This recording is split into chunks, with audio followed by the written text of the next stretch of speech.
and welcome to Ag Tips. What we're going to show you today is how we're going to install a little bit of an automatic watering system. We already have a timer in place and we're going to be adding a third branch onto that timer. So the great thing about this kind of a watering system is it's modular and you can add branches as things grow, as things change. The project we have here today is to take a new line from this, snuggle it up close to the foundation all along a turn in. We're going to stay hugging the foundation. We don't want this thing out in the middle where it's going to get tripped over, run over, weed whacked, or anything like that. And we've got to pick up this new branch of gardening here, which ultimately is going to end at this, which we all know and love. This is one of our official seedlings. We've got 1/4 inch tubing and we've got 1/2 inch tube. If you're just doing a few pots, you can branch out a few times and you can just use the 1/4 inch. But if you really have a lot of pots you want to hit and you want even watering to go out across all of those pots, you really need to work up here with the 1/2 inch tubing, and then you branch out with 1/4 inch. The first piece that we're going to be connecting is how to get this tube connected to that timer. This is a $1.95 piece from Lowe's. Jam it down in there, screw it down, and you've now got the connector. This now just screws right on to the top. Just screw this on to the port. Now we need to make our U-turn to go back down to get to the plant. We're going to snip this line off about where we want to make our U-turn. And you can spin it a little bit and it gives you a nice even cut. In order to make the U-turn, we're going to do two 90-degree turns, and the first one will just get attached in the same way. Gets jammed down in there. And then we screw it down. We're going to cut a small section of this.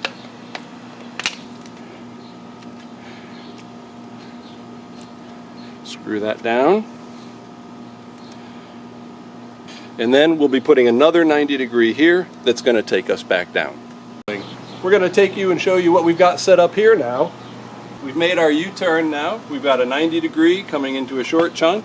Made another 90-degree. I've put a tie around this to sort of stabilize this whole device. You know, I would much rather see a different mounting of this, but for the time being this will get us watering.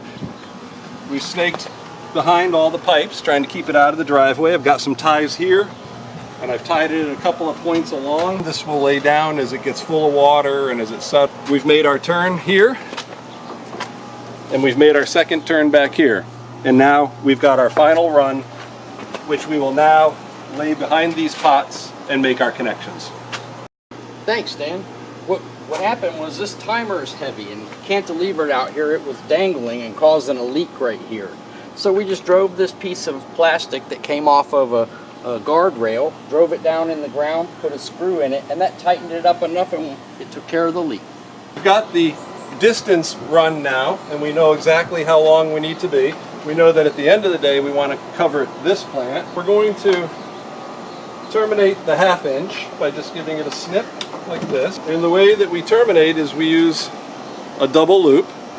We put it through, we kink back, we put it through like that, and that's a termination. So we're ready to tap all of the flower pots into the main line. Now the 1/4 inch has been laying out here in the sun for about 30 minutes now, and it's absorbed that heat and it's gotten very soft. That helps a lot when we're jamming the actual nozzles into this. When it's stiff, your fingers can get pretty sore after you do a lot of them. Now we could just start cutting sections just using a pair of scissors of this. But one of the beautiful things about farming and gardening is to try to never buy anything you don't have to. Always try to use what you already have. Don't put things into the landfill. From the past gardening years, I've got a bunch of spare parts here. So for example, right here, I've got a connector, a section, and a nozzle. We may not want to keep that kind of a nozzle. I can always snip that and replace it, but I've got a perfectly good set.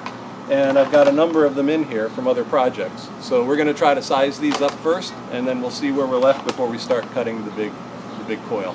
We've sort of preliminarily measured out some of these remnants we had from last year.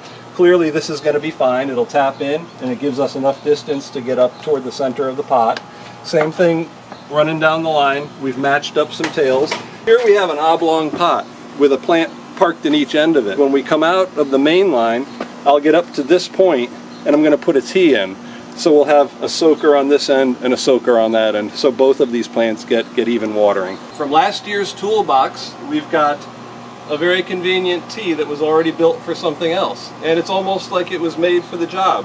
The piece coming from the main line is very short. This is a short pot, so this will have no trouble getting up into here.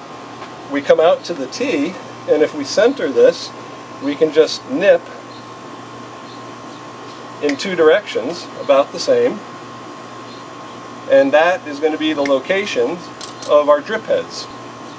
In two directions, about the same.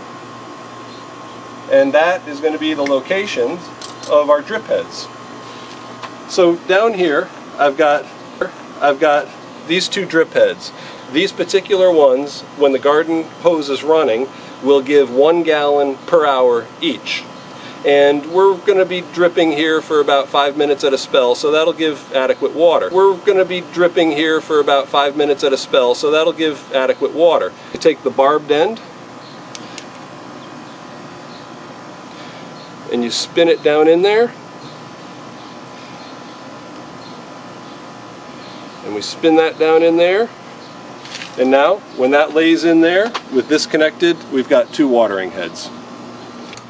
We've got the main line run, we've got each pot tapped in, and now before we really locate those heads and get them set into the pots, we want to do a little test and make sure that everything is dripping properly. We're going to go to our manual setting, station number 1, and we're just going to tell it to turn on for 1 minute. That should give us enough time to take a look back there. We're looking in each one of these heads to make sure that we've got a drip coming, and as we go down the line, we can see everything is dripping. So we're good, and we have one more piece of this project before we finish it off. We're told by L&L farmers that one of the primary locations for their sunflower is going to be in this corner.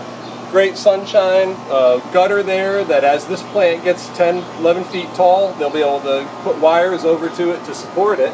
Well, we've got the watering set up on L&L farmers sunflower. For the time being, they've been moving this plant around to try to find the best sunshine. When we set up this watering, we couldn't hamper that flexibility. We gave them enough extra line on the tail so that this plant can be moved over there, over there, over there. He's got a convenient hose coiler here, so when the plant is nice and close, we just coil this extra tubing up so it doesn't get stepped on or driven over, and they've got a nice movable pot.